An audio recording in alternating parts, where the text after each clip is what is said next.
जी बिस्मिल्लाहिर्रहमानिर्रहीम। आज का जो हमारा टॉपिक है वो है न्यूक्लियस के बारे में। सबसे पहले इसकी बेटा डिस्कवरी देखते हैं। न्यूक्लियस को रॉबर्ट ब्राउन ने डिस्कवर किया था और बेटा ये हमारे सेल के अंदर मोस्ट इम्पॉर्टेंट और मोस्ट प्रोमिनेंट ऑर्गेनेली है। अब इसको मोस्ट इम्पॉर्टेंट या मोस्ट प्रोमिनेंट क्यों कहा जाता है? सेल्स के अंदर जितनी भी एक्टिविटी हो रही होती हैं उन सब को न्यूक्लियस कंट्रोल करता है और इसी वजह से इसे ब्रेन ऑफ द सेल भी बोला जाता है। बेटा ये हमारे पास प्लांट सेल में भी मौजूद होता है और एनिमल सेल में भी मौजूद होता है बेटा, लेकिन इसकी अकरेंस, इसकी जो पोजीशन है वो डिफरेंस होती है। प्लांट के अंदर क्योंकि लार्ज वैक्यूल्स होते हैं सेंटर के अंदर, इसी वजह से न्यूक्लियस जो है वो पेरिफेरल रीजन में चला जाता है। लेकिन एनिमल के अंदर क्योंकि वैक्यूल्स स्मॉलर होते हैं, इसी वजह से ये सेंटर के अंदर प्रेजेंट होता है।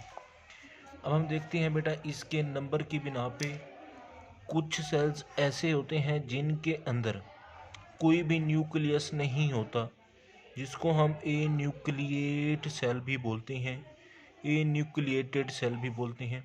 मीन्स कि कोई भी न्यूक्लियस नहीं। और कुछ सेल हमारे पास ऐसे होते हैं जिनके अंदर एक न्यूक्लियस होता है, जिनको हम मोनो न्यूक्लिएटेड सेल बोलते हैं। क्या बोलते हैं बेटा? Mononucleated sales.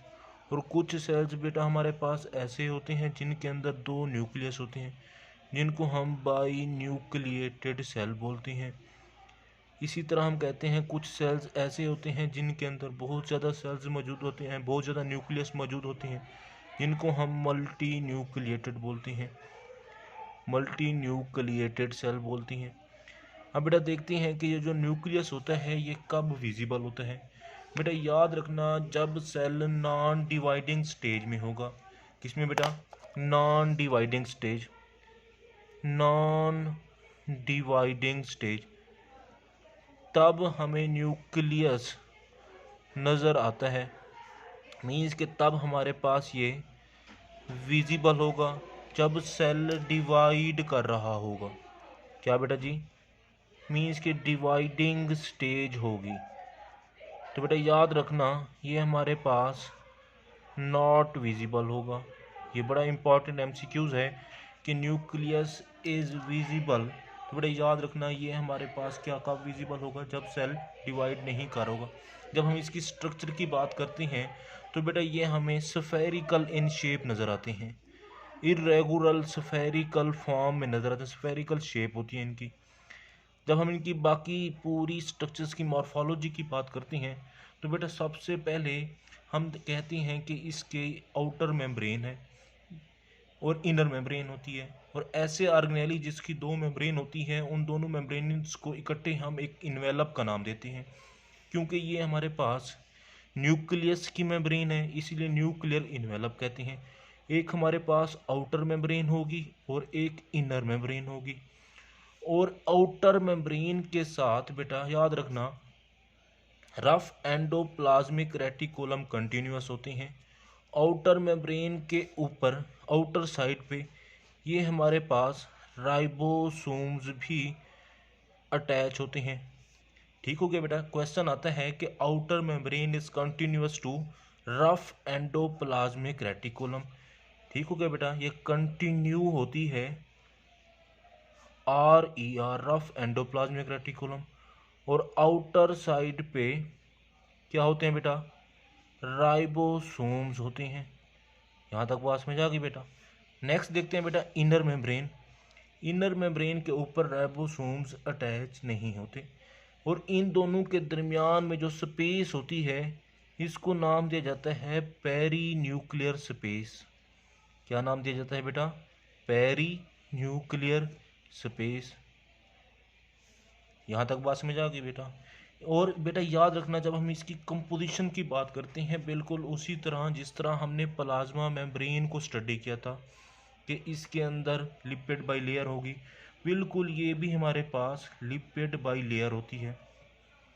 फिर बेटा किसी किसी जगह पे आउटर मेम्ब्रेन और इनर मेम्ब्रेन एक दूसरे के साथ जुड़ी होती हैं, अटैच होती हैं, जिस तरह ये वाली स्ट्रक्चर है। और यहाँ पे ये न्यूक्लियर पोर बना देते हैं। क्या बना देते हैं बेटा? न्यूक्लियर पोर बना देते हैं। न्यूक्लियर पोर कम्प्लेक्स होता है। अब न्यूक्लियर पोर बेसिकली क्या करते हैं? न्यूक्लियस के और हमारे पास जो साइटोप्लाज्म होता है उसके अंदर एक्सचेंज का काम करते हैं। एक्सचेंज का काम करते हैं किसके दरमियान बेटा? साइटोप्लाज्म के और न्यूक्लियस के। ठीक हो गया बेटा। इसके अलावा बेटा ये जो न्यूक्लियर पोर होते हैं ये बेसिकली न्यूक्लियर पोरेन प्रोटीन से मिलकर बने होते हैं। किससे? न्यूक्लियर पोरेन प्रोटीन से मिलकर बने होते हैं। यहाँ तक बात समझ आ गई? फिर हम नेक्स्ट बात करते हैं। अब इसी न्यूक्लियर इन्वेलप के जब हम अंदर देखते हैं तो हमें ये जो स्ट्रक्चर मैंने बनाई है ये न्यूक्लियर लैमिना कहलाता है। क्या बेटा? Nuclear lamina. ये न्यूक्लियर लैमिना जो होता है ये इंटरमीडिएट फिलामेंट का बना होता है। किस चीज़ का मिलकर बना होता है बेटा? इंटरमीडिएट फिलामेंट का बना होता है। फिर हम नेक्स्ट स्ट्रक्चर्स की बात करते हैं। वो आता है बेटा हमारे पास न्यूक्लियोप्लाज्म। क्या बेटा जी? न्यूक्लियोप्लाज्म। अब न्यूक्लियोप्लाज्म बेसिकली हमारे पास ट्रांसपेरेंट फ्लूइड होता है। क्या होता है बेटा? ट्रांसपेरेंट फ्लूइड होता है। मीन्स के जो इसके सेंटर के अंदर मौजूद होता है ट्रांसपेरेंट फ्लूइड होता है। अब बेटा इसके अंदर याद रखना कुछ प्रोटीन्स भी मौजूद होती हैं, एंजाइम भी मौजूद होते हैं। इसके अंदर न्यूक्लियोटाइड भी मौजूद होते हैं। इसके अंदर हिस्टोन नॉन हिस्टोन प्रोटीन भी होती है। ठीक हो गया बेटा। और ये हमारे पास बेसिकली लार्ज मॉलिक्यूल होती हैं। इसी वजह से हम कहते हैं कि this is a colloidal solution. क्या बेटा? Colloidal solutions. फिर बेटा हम बात करते हैं इसके अंदर कुछ नॉन मेम्ब्रेनस डेंस बॉडीज़ पड़ी होती हैं। जिस तरह मैंने ये बना दी है, इसको नाम देते हैं न्यूक्लियोलस का। किसका बेटा? न्यूक्लियोलस। अब न्यूक्लियोलस जो होती हैं मैंने कहा है कि नॉन मेम्ब्रेनस स्ट्रक्चर है। क्या है बेटा जी? Non membranous structure. अगर हम इनकी तादाद की बात करते हैं ये एक या मोर देन वन, ये एक से ज़्यादा भी हो सकती हैं। बेटा याद रखना न्यूक्लियोलस भी हमारे पास जब सेल इंटरफेस, इसमें बेटा इंटरफेस में होता है तब हमें नज़र आते हैं। मीन्स कि ये विजिबल होंगे ड्यूरिंग इंटरफेस सेल डिवीजन। फिर हम कहते हैं कि जब सेल डिवाइड कर रहा होता है ये भी हमारे पास, मीन्स कि सेल जब डिवीजन हो रही होती है ये हमारे पास बेटा क्या हो जाता है? डिसअपेयर हो जाता है।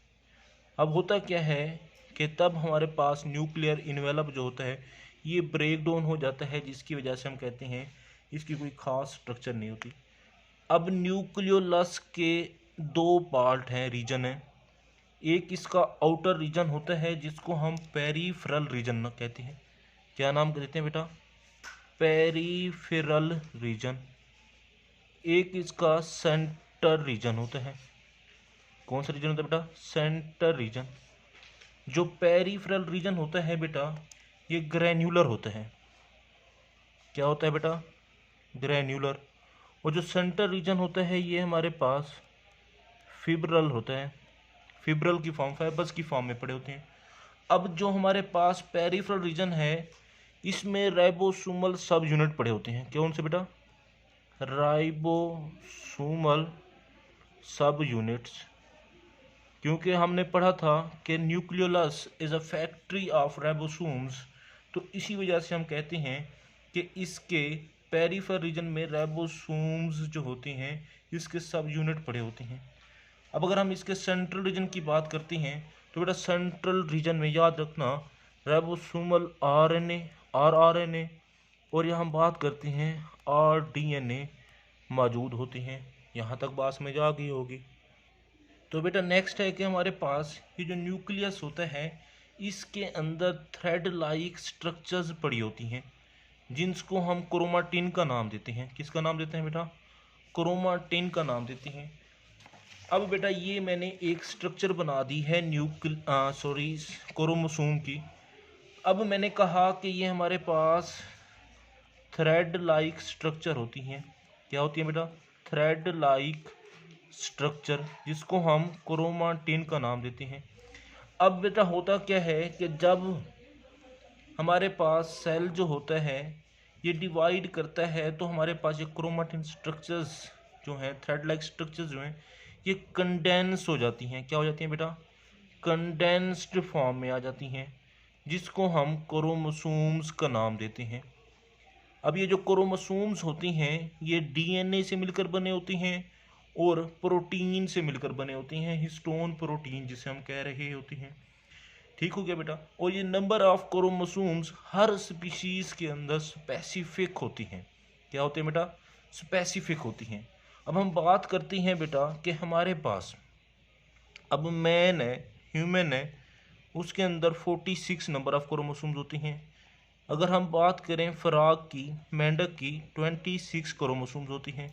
अगर हम चिंपैंजी की बात करें तो इसके अंदर हमारे पास 48 क्रोमोसोम होती हैं। इसी तरह अगर हम बात करें पोटैटो की, 48 होती हैं इसमें भी। इसी तरह अगर हम ड्रोसोफिला की बात करें तो इसके अंदर 8 नंबर ऑफ क्रोमोसोम होती हैं। ऑनियन की बात करें तो 16। इसी तरह कबूतर की बात करें, पिजन की, तो इसके अंदर 80। इसी तरह हम गोल्डन पी की बात करें तो इसके अंदर 14।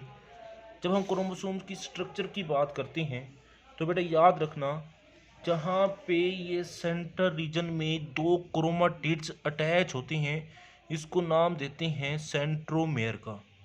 अब सेंट्रोमेयर के इर्द गिर्द दोनों साइड पे एक प्रोटीन मौजूद होती है जिसको नाम देते हैं कैनेटोकोर का। इसके अलावा हम इसी को ही, क्योंकि ये सेंटर में होती है, इसको प्राइमरी कंस्ट्रिक्शंस का नाम भी दिया जाता है।